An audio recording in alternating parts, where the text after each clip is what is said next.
گانے اور گفتگو میں آواز کا اختلاف۔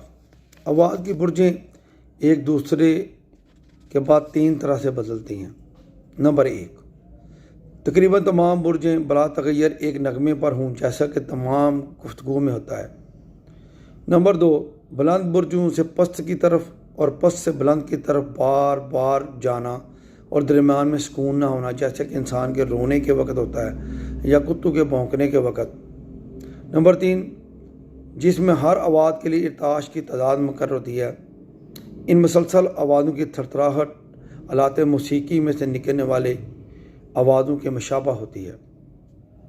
گفتگو کی خرابیاں۔ بعض امراض میں گفتگو بگڑ جاتی ہے یا سرے سے انسان گفتگو کے قابل نہیں رہتا۔ بعض اوقات عارضی طور پر سلسلہ کلام منقطع ہو جاتا ہے، مثلا خناق، جنون، اختناق الرحم وغیرہ۔ جدید تحقیقات نے ثابت کر دیا ہے کہ جو لوگ پیدائشی طور پر بہرے ہوتے ہیں وہ گونگے بھی ہوتے ہیں۔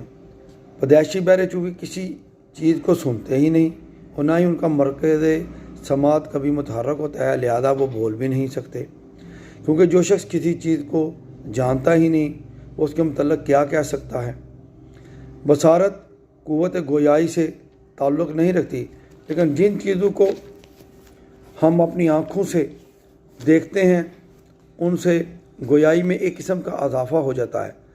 پھر جن پیدائشی بہروں کو قوت بصارت کے ذریعے اشارات کے طور پر ہاتھ یا منہ کے ذریعے کچھ سکھا دیا جاتا ہے تو ان کو وہ شکل یاد رہتی ہے۔ رفتہ رفتہ ان اشاروں کے ذریعے ان کی معلومات میں اضافہ ہوتا رہتا ہے۔ وہ خود بھی اپنی طرف سے بعض اشارے کر کے لوگوں کو اپنا مطلب سمجھانے کی کوشش کرتے ہیں۔ پیدائشی خرابیاں۔ اگر بچہ 6 یا 7 برس کی عمر سے پہلے بہرا ہو جائے اور اس پر کسی قسم کی لفظی مشق جاری نہ رہے تو ممکن ہے کہ وہ زمانے طفولیت کی باتیں بھول جائے، اسے بہرے پن کے ساتھ گونگا پن بھی ہو جائے۔